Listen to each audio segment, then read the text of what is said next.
So, Root of Nightmares. It's been a little over 6 months now, so I think it's time that we could talk about it. What went right, what went wrong, mostly wrong, and what we can improve about it. Hey everyone, I'm Rozeki, and welcome to my retrospective on the Root of Nightmares raid in Destiny 2. If you're new to the channel, thanks for stopping by.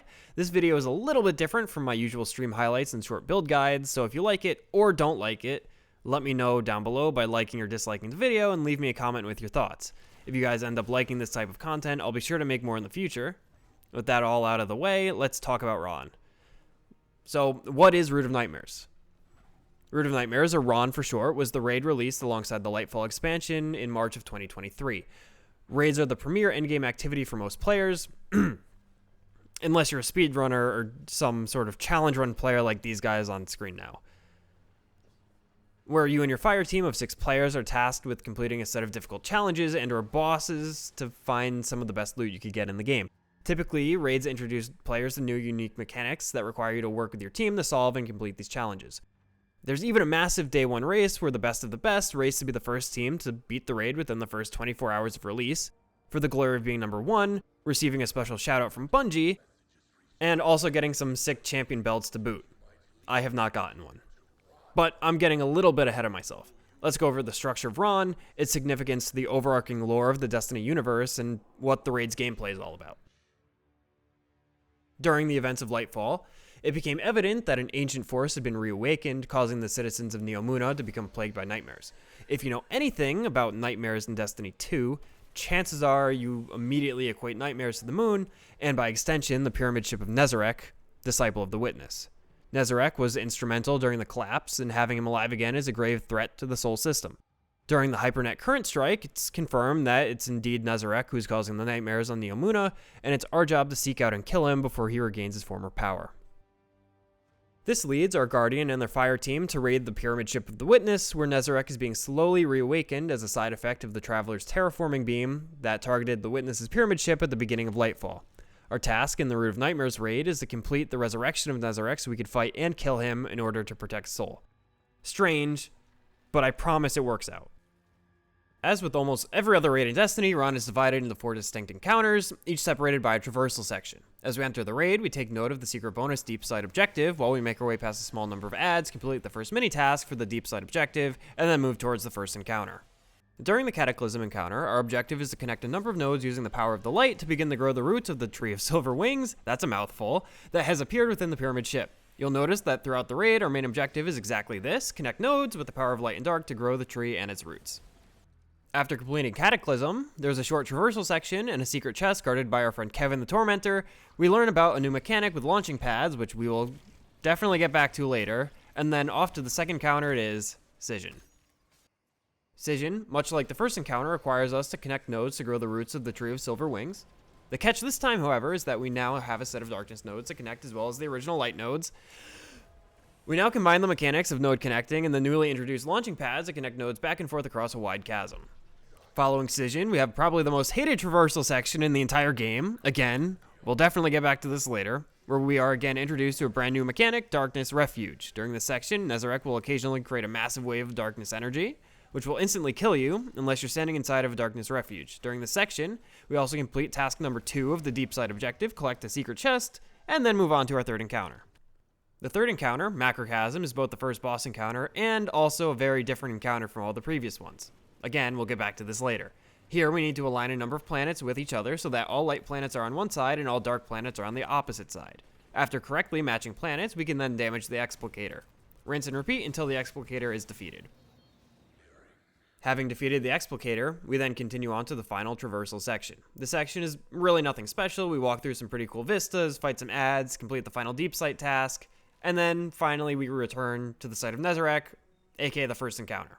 Having completed growing the roots of the Tree of Silver Wings, the area is broken and damaged, and Nezarec is fully resurrected, ready for us to fight and kill. Of course, our final encounter is the boss fight against Nezarec, the final god of pain. Similar to previous encounters, we connect light and darkness nodes, which will cause Nezarec to become vulnerable, and then we unload all our weapons onto him in order to defeat him for good. There are some other returning mechanics here, but we will discuss this more in detail later. To say people were disappointed with Root of Nightmares would be a bit of an understatement. After a poorly received expansion in Lightfall, and an awful campaign experience in that expansion, players were hopeful that Ron would make up for a lot of those issues. We'll see about that. These high hopes from players, mixed with the design decision from Bungie to make the raid as accessible as possible to players, was going to lead to another really poor reception from players. Before entering the raid on day 1, Bungie announced that the day 1 challenge mode was instead to be extended to 48 hours. Many players were upset by this, but I think it was a fair middle ground to allow Bungie to work on live issues on Friday, while still allowing players who couldn't participate on Friday to do so on Saturday instead. This change is fine for the most part, especially after seeing the issues Valve the Disciple had on its launch last year. However, players that were expecting a lot from Ron saw the 48-hour extension as a green flag or something from the devs that said this would be the hardest raid in Destiny history if they have to make it 48 hours. And, of course, that was false, but it only added fuel to the hype. Finally, March 10th arrived, and fire teams across the globe, including my own team, were able to enter and try our hand at defeating Nezarec on the hardest difficulty a raid could be done on. While my team knew we wouldn't be number 1, we just wanted to have a great day 1 experience and come out with a cool emblem for our achievement. Of course, anyone who is familiar with the Root of Nightmare's day 1 experience knows exactly what I'm about to say. The worst news any day 1 raider could possibly get. The raid was completed, world's first, within 2 hours and 24 minutes. How did that happen? Did they find an exploit? Did data mining spoil everything? There's no way they did that legit. They have to be hacking or something. But no, this was very much legit. Following this insanely fast completion by Team Hard in the Paint, more and more teams started to post their completions. No one needed the 48-hour extension. No one even needed the standard 24 hours for day 1. Top teams beat this raid faster than anyone expected. My team, still just finishing the second encounter, were absolutely stunned. Previous day 1 raids took 6, 7, 10, even 24 hours in the case of Last Wish. Shout out to Sweat for being one of the 12 people who did that. And sorry, Dado. My apologies, brother. In the short few weeks following the day 1, top players started to learn the ins and outs of the raid. And before long, the first solo, flawless Root of Nightmares was completed by Zemo, and the video was posted to YouTube on April 23rd, 2023. Just a little over a month after the raid was released. Let's think about that for a second. Raids are designed to be only completed by a full fire team of 6 players.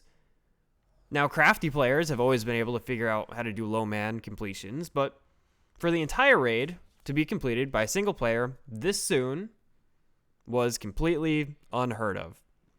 So what really went wrong with this raid? Why is Ron so easy? And why do players generally not really like this raid outside of the day 1 tryhard experience? Let's talk about that.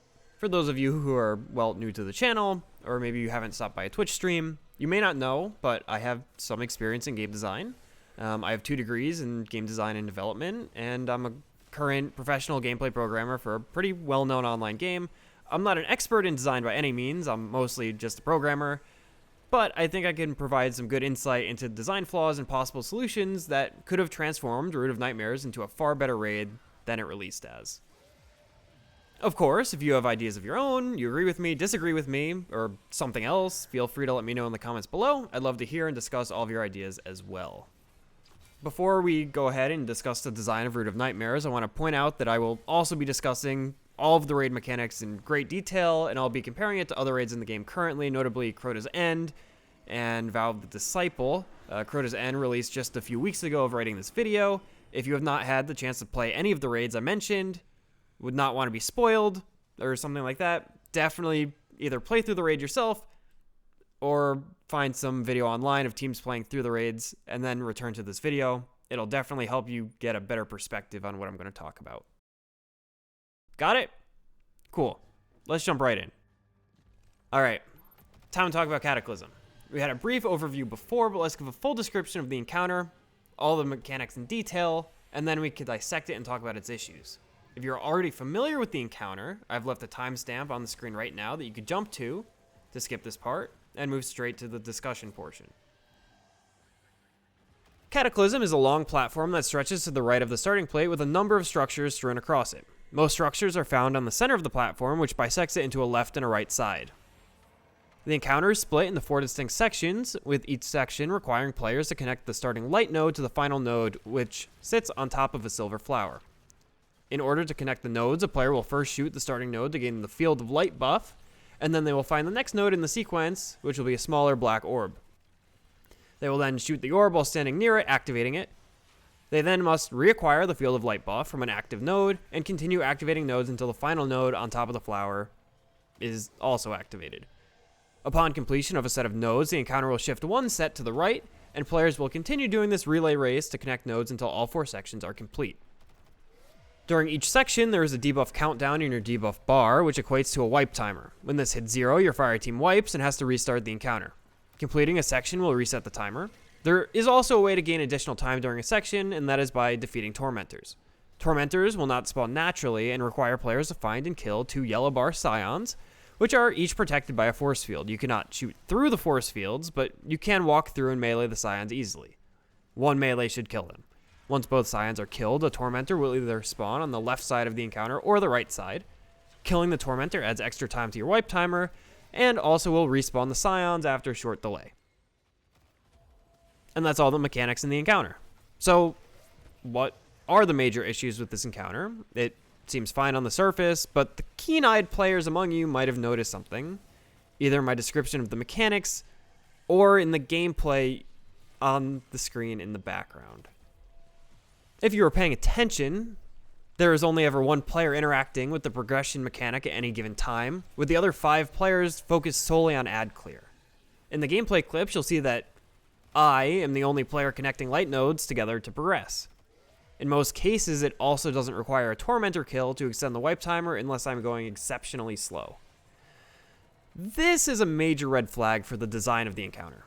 In an endgame activity where 6 players are required, you would expect at least half the players to need to interact with a major mechanic, not only to add some difficulty to the encounter, but also to provide those players with an interesting activity to do instead of just killing rank and file enemies, an admittedly boring and very tedious job.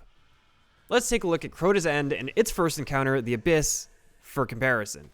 Without going too far in depth, because this isn't a Crota's End video, this is a simple traversal encounter where players must connect a number of nodes, or pillars in this case, with a buff called Chalice of Light until they reach the end. Sound familiar? It should, but the difference here is that once a player loses their Chalice buff from dunking it into a pillar or a preservation plate, they are given a debuff that prevents them from using the Chalice buff again for about a minute. This then forces other players on the team to interact with the Chalice mechanic, and roles trade between players for the entirety of the encounter. In the Abyss encounter, optimally, you could probably complete the encounter with only 2 to 3 players ever interacting with the Chalice, but even then, that's approximately 50% of the team engaging in the mechanic, as opposed to the single player doing so in Ron's Cataclysm encounter. Giving players roles in an encounter means that more players can, well, participate, engage with, and have fun in the activity. Not to mention that it also can help give more angles to incorporate team play into the design of the encounter. It is a 6-man activity, so requiring communication makes an encounter much more enjoyable and engaging for all the players involved. So, how can we take Cataclysm and address these issues? We don't want to completely overhaul and change the core design of the encounter, and that's going to be something that remains true for the remainder of the video as well. I think that connecting nodes is a perfectly fine main mechanic. In fact, that's essentially the mechanic in the Spire of the Watcher dungeon, if you're familiar with that. And interacting with the Tormentors is an interesting aspect to the encounter as well. We want to incorporate elements that force players to participate, and also force teams to interact with as many raid mechanics as possible. Mechanics are there to play with, not to ignore, of course. Otherwise, we wouldn't put them in the game in the first place, right, Bungie? First, I say we borrow from Crota's End. Let's simply prevent players using the Field of Light buff twice in a row by giving them a debuff called, let's say, Drained of Light, or something similar. When a player connects a node, they are given a short lockout time, maybe just 10 to 15 seconds, where they can't gain the Field of Light buff, and therefore another player must connect the subsequent node. This should, in theory, cause about 2 to 3 players to need the relay race in order to connect each section of the encounter effectively. And I guarantee that that's what Bungie had in mind when they first designed the encounter. It just happens that you only need one player, as long as they're fast enough. What about the other 3 players that aren't connecting nodes? Add clear duty? Maybe. I think having 50% of the group participate in mechanics is okay, but I think we could still do better. Let's force an interaction with the Tormentors. Originally, Tormentors were an optional part of the encounter, and speedy players will never need to interact with them ever. We want to change that. I want to incorporate the Tormentors more into the main node connecting loop, and I think I have 2 ways of doing that. Option 1. Let's remove the timer on our Drained of Light debuff that I mentioned earlier. Now when you're drained, you're permanently unable to interact with the field of light. Now, the encounter is basically impossible to finish, because eventually all 6 players will be drained and unable to connect nodes. So we need a way to cleanse ourselves of the drain debuff. This is where the Tormentors come in. Let's make it so killing a Tormentor removes the drain debuff on all affected players, while still adding time to the wipe timer. Now instead of just killing ads mindlessly, our ad clear players need to pay attention to spawn and kill Tormentors in order to allow the node team to complete their task. Both node connectors and ad clearers are essential to the completion of the encounter. It's still technically possible to low man the encounter with just 2 or 3 players, but in general, teams will need to coordinate with each other to do everything effectively. Option 2. Simply make Tormentors spawn the Field of Light buff. After a couple connected nodes, we could disable the Field of Light buff so players cannot progress the node connecting anymore. Tormentor kills will reactivate the buff, thus allowing us to complete a node set. This solution transitions players from node connecting to Tormentor/ad killing, but at least retains 50% mechanics participation, as well as incorporates the Tormentors as a major required mechanic. Some other things I considered was splitting the encounter into a light node side and a dark node side, and having opposite teams swap Tormentors back and forth, or spawn them for each other, but I felt that that solution was a little too close to how the second encounter already works, and I don't want to change the DNA of the encounter too much from what's already there. Again, we're trying to revise the design, not fundamentally change it. Of course, if you have any suggestions, let me know in the comment section down below. Otherwise, let's move into the next section. Oh boy, this one hurts me. Literally. Here's the mechanics in depth again, but of course, feel free to skip to the timestamp on screen if you're already familiar with the raid. Here we go.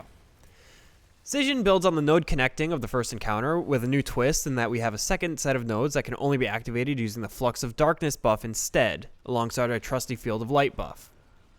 The encounter is set in a wide chasm with 3 separate floors. Each floor requires you to complete both the light node and the dark node sets before continuing upwards to the next floor. Each floor also ends in a small fight versus some yellow bar enemies, and upon defeating them, it unlocks the launcher to the next floor. Yeah, the launchers. We're going to complain about those a lot more very, very soon. At the beginning of the encounter, one player will pick up the Field of Light buff, and the other will pick up the Flux of Darkness buff. These buffs appear on opposite sides of the chasm. During the encounter, these players will be required to once again relay rays to connect nodes. There's a number of ways that I've seen fire teams complete the encounter. My team typically will have each node connector connect to each node available on their side of the chasm before they swap sides. Some other teams opt for a dedicated light player and a dedicated dark player. Either way is fine. To cross the chasm, there are launcher pads close to the flag, one in the middle of the floor, and then elevator launchers at the end to send you to the next floor. To use a launcher, you stand on it and shoot the floating rock. You'll be flung probably to the other side. Occasionally, immune ads will spawn on either side of the chasm and will require a player with the corresponding buff to be able to damage them. They don't pose any threat or have any use in any mechanics, so they could pretty much just be ignored if you choose to. In fact, there's even a triumph for leaving them alive. So, there you go. Finally, each floor has a wipe timer with no way to add time to it, so simply finish a floor within the time to reset it. Repeat for all 3 floors, and you'll have completed the encounter. With all that out of the way, let me bring this up before anyone mentions it. Yes, I am aware and have dealt with the immune yellow bar bug a lot when the raid was released. For those of you who aren't aware, the final ads that spawn the elevator launcher would sometimes just not be damageable. I'm not going to hold that against the raid's design since it's just a gameplay bug, but it was very frustrating. You could blame the programmers for that one, saying that as a programmer. Anyway, what's the problem with this encounter? I actually don't hate this encounter too much. First, like Cataclysm, this encounter suffers from the only X number of players need to interact with the mechanic issue. In this case, only 2 players are ever needed to connect nodes instead of 1, with it technically being possible with a single player if they're skilled enough, so we need to solve that problem again. My other complaint is with the choice to use launchers to cross the chasm. While on its surface, it's not a bad idea and actually can be a pretty fun and unique addition, we all know from experience that Destiny physics are not something to be messed with. From eager edge skating to yeeting teammates off cliffs to dying to tripping on pebbles, Destiny is known to have a pretty finicky physics system. The decision to use physics-based launchers results in issues where you could be launched too short to reach the other side, you could be flung into a wall and die, you could be sent to higher floors than intended, and worst of all, players just circumvent the mechanic altogether by skating across the pit or using strand grapple. Not to mention that certain classes are just objectively worse at recovering from launching pad errors. Sorry, Warlocks. So it's just kind of a mess entirely.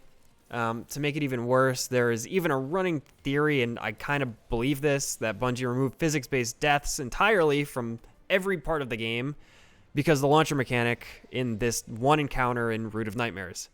If a single activity in the game requires the rest of the game to change, that should be a major red flag for the design of the activity. Let's start by addressing the player-mechanic interactions. Just like in our solution for Cataclysm, we could add a lockout debuff for players that connect a node. This would force another player to pick up the buff to connect a node, and since there are 2 sets of nodes to connect, there should be about 4 players at a minimum that need to interact with the node connecting mechanic. This is a really good number, since having 2 dedicated add-clear players is not unusual for most raid encounters, and this also crosses our 50% player participation threshold. But what else can we do? We could also incorporate those useless immune adds by giving them an interaction with the buffs. Just like in one of my solutions for Cataclysm, we could disable nodes when these adds spawn. This forces players to scramble for the buff to defeat them in order to complete the floor within the time limit. And maybe we could just make them tormentors for fun and some extra difficulty. Lastly, for player interactions, we could take from the Crossfire challenge, which requires players on opposite sides of the chasm to activate a launcher for you. We could add a small wall or blocker to prevent players from launching themselves, but it will also be open to allow smart players to use grenade launchers or similar weapons to still send themselves over if they want to. It's just slightly more challenging, and it gives the clear players an extra task in listening to callouts from teammates, and gives them an extra bonus task to do. Now for the launchers. Now the programmer in me actually gets to come out, which is going to be very rare in this video. All they had to do to fix the launchers was use a tween-based system instead of a physics-based system. For those of you who are new to these concepts, here's a simple explanation. In a physics-based system like the current one that the launchers use, the game relies on a realistic simulation of gravity, the force of the launch, velocity, etc. to figure out where a player is going to end up. If the inputs are different, the outputs can also be different, and this is why the launchers are so inconsistent. In a tween-based system, the game will interpolate the player across a predefined path to guarantee that they end up in the same place every single time. The velocity of the player will be guaranteed so they can't take damage from moving too fast. The end position will be guaranteed so we don't end up going under or overshooting the platform. And it would be class independent since we don't need to worry about making up for a bad launch. We could still move the path slightly based on our starting position, but it wouldn't need to change enough to cause issues with the launch. For example, you could just look at the vertical elevators found in the Season of the Witch activities. They just move you up, and that's just the simple tween. 98% of the time they work as expected. Sometimes you might run into issues, but the vast majority of the time it works as intended. Finally, maybe we could add a simple requirement to have a buff to cross the chasm, just like in the bridge encounter in Crota's End, which requires a player to either have a Hive Sword or the Chalice of Light buff to cross to the other side. Simple, but it could be a very interesting addition.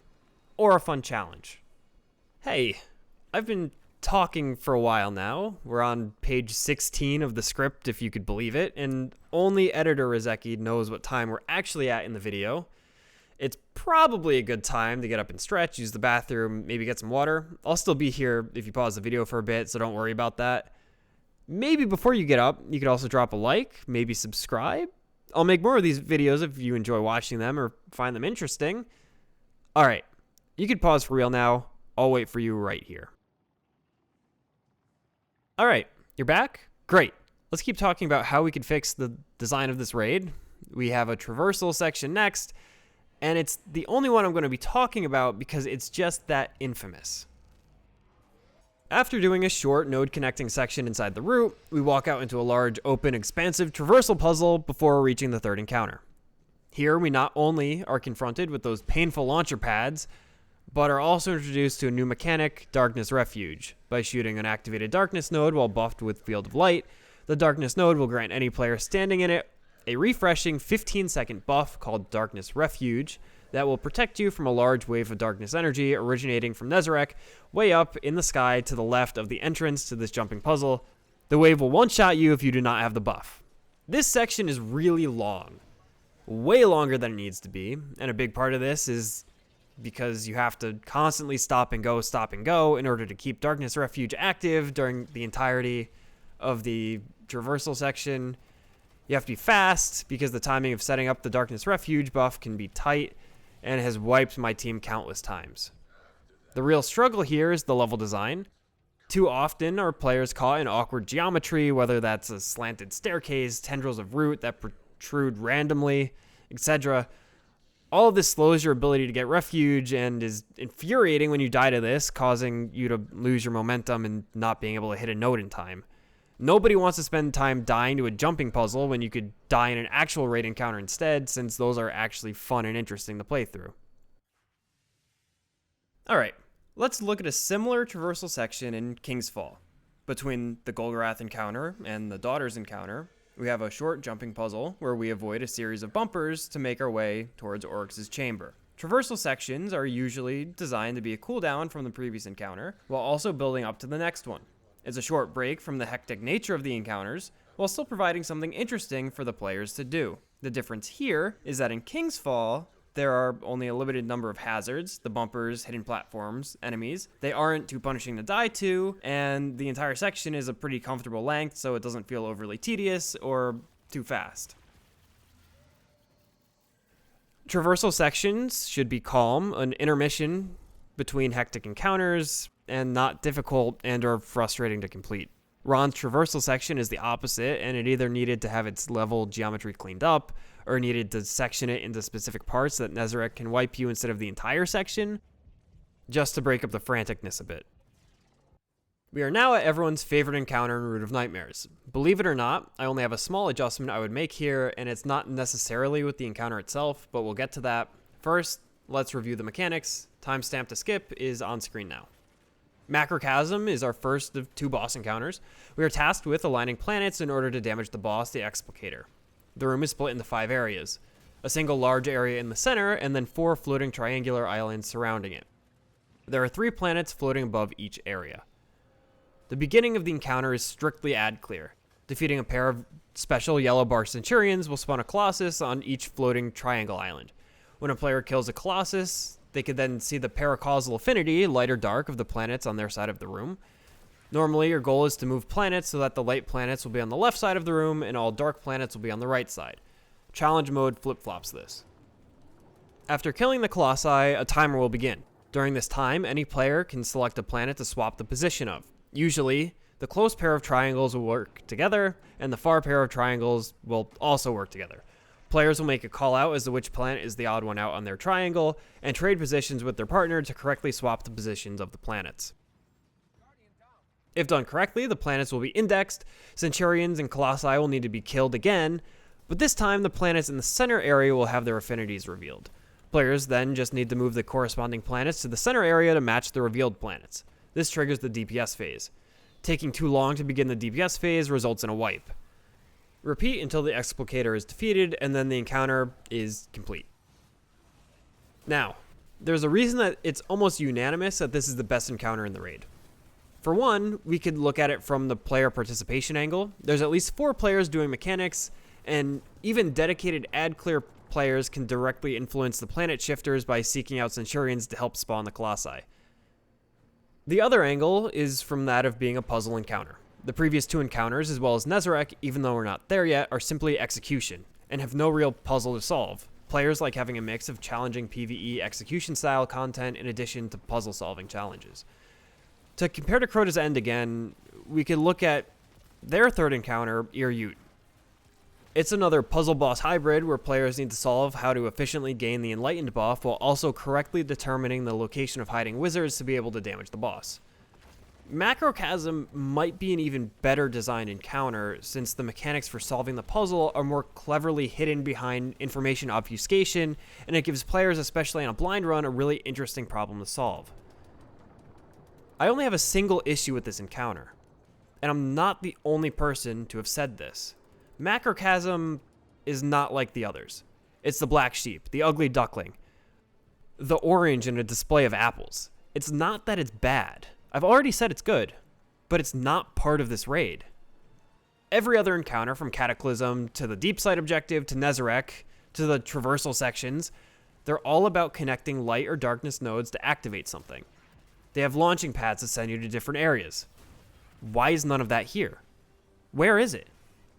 Every encounter in Crota's End uses the Chalice of Light, Hive Swords, Garden of Salvation uses Tether and Motes, Vow of the Disciple and Last Wish use symbols. There are no places I could think of where a mechanic is removed entirely or not brought forward to the next encounter. Let's fix that. Why is it that it's the Colossi that give you the ability to see the planet's affinities? Let's add some of Root of Nightmare's special flavor here. Let's add 4 hallways, each branching off from the 4 triangle islands.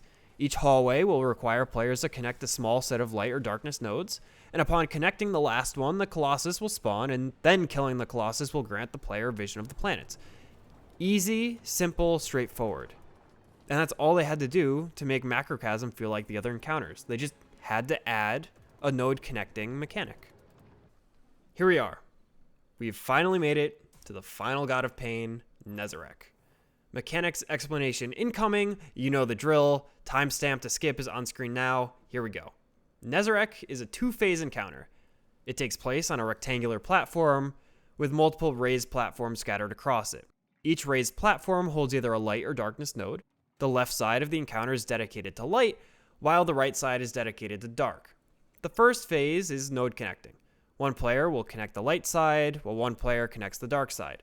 Simply completing both sets of nodes will trigger the DPS phase. During the node connecting phase, there will be 1 or 2 players responsible for dealing with Nezarec's aggro, with the remaining 2 players on ad clear.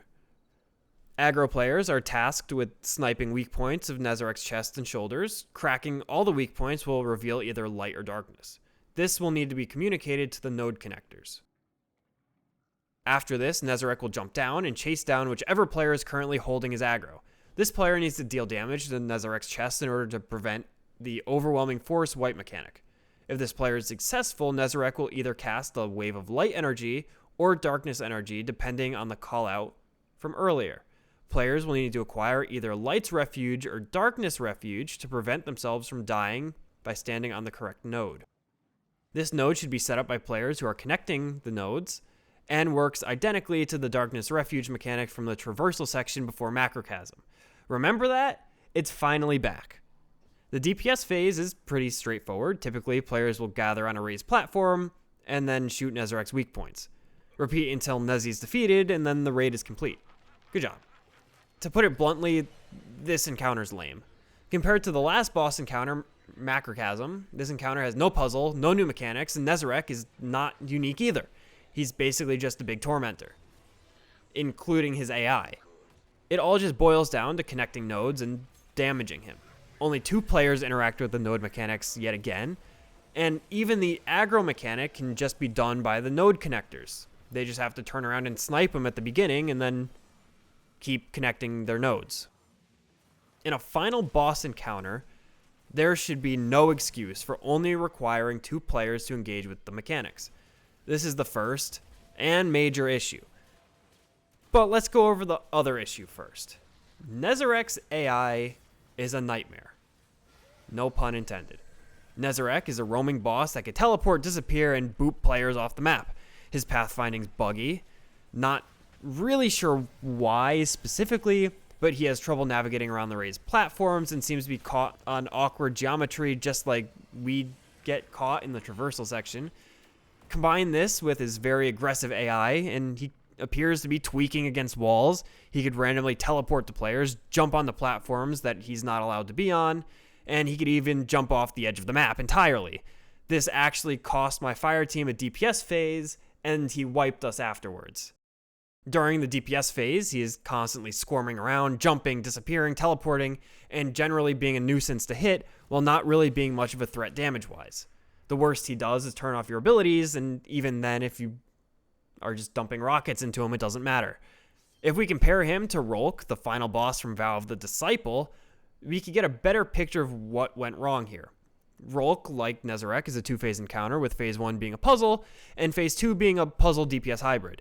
Phase 1 requires 4 players to interact with the puzzle mechanic and symbols, with 2 players being left to ad clear. This is a typical raid encounter setup. During DPS, Rolk roams around the arena. The arena here is a simple, flat, square platform. This allows Rolk's pathfinding AI to be simple and not bogged down by strange geometry. He moves slowly, and when he attempts to attack, it is telegraphed well in advance, so players can reposition and be prepared to re-aim following the attack.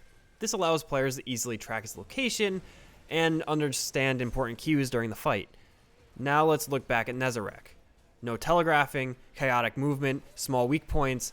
Even without the buggy AI, it's already a frustrating fight. Let's see if we can fix it. The only real issues design-wise for the fight is the arena and the chaotic behavior of Nezarec. Honestly, if the raised platforms were removed or a larger center area existed, the AI would have a more open area to roam in and would tend to get caught on geometry a lot less, like in the case of Rolk. Nezarec can be chaotic as it's an important personality component of the character, but what needs to be toned down is the teleportation and disappearing. DPS is DPS, and not being able to see or hit the boss is frustrating. We already jumped through hoops to get here, so just let us unload on him. Let him chase players down, disrupt them, etc., but leave him as an actual target so everyone else can focus on DPS. Finally, just give him some more telegraphing on his attacks and or movement before he does them so players have time to respond accordingly. Okay, back to the part that gets us to DPS. At a minimum, we could again steal our Drain of Light debuff from our previous solutions. This will force 2 to 3 players on each side to participate in the node connecting. That already brings us over the 50% participation threshold that we established earlier, but can we spice it up more? It is a boss after all. During the encounter, I didn't mention this before, but beefy yellow bar colossi spawn. Just like what we suggested for Scission, these enemies can disable our buff until defeated, giving ad clear players a specific target to hit. This also can add some much needed franticness to the encounter. As for Nezarec during this phase, leave him up on his spawning platform. Let him be a hindrance from afar and give us tormentors or otherwise challenging ads to deal with in his place. Once we start DPS, he should then jump down to really sell the "this is going down, it's DPS time" moment. Realistically, the Nezarec encounter just needs to be cleaned up in terms of level design and AI implementation, and then adding in smaller micro challenges like buff removal or difficult elites to kill. Maybe you could even take the affinity vision mechanic from Macrochosm and implement it somehow. Maybe having the correct affinity buff lets you start DPS somehow. There's a number of puzzle elements like this that could have been included in the final design, but weren't. In general, Root of Nightmares suffers from a lack of difficulty, player interaction, and bad or, at worst, buggy implementations of mechanics such as Nezarec AI or launcher pads. Adding more difficult enemies such as tormentors throughout the raid would have been a great start, and then following that up with more mechanics that include more players than just 1 or 2. I won't spend much on this point here, but it really does feel like Ron was originally meant to be a dungeon, with Cataclysm, Scission, and Nezarec being the 3 encounters since they are doable by 3 players minimum. Macrochosm, on the other hand, being the most raid-like encounter, seems to have been slotted in after the decision to ship it as a raid was made, and they needed to add a 4th encounter. Regardless, this doesn't excuse the poor raid design of the other encounters. They should have been redesigned knowing that it was going to release as a raid. Of course, none of this is confirmed, but it seems highly likely given the admittedly rushed feeling that Lightfall had as a whole. Okay, we've now made it through everything. Hopefully the video isn't too long, but I promise it took me way longer to write and edit. 26 pages into the script and my wrists are definitely starting to hurt a little bit. Hopefully you found this video interesting and maybe it even sparked some game design passion in you. Who knows? If you liked the video, please give it a like, subscribe, and hit the bell for more. And let me know down below what your thoughts are. If you want to see more videos like this, let me know and I'll be sure to try and deliver. I've been Nezarec. Thanks for watching, and be sure to check out some of my other videos. And if you want to catch me live over on Twitch, I stream weeknights around 9 or 10 p.m. Eastern for live gameplay and viewer games. I'll see you in the next one.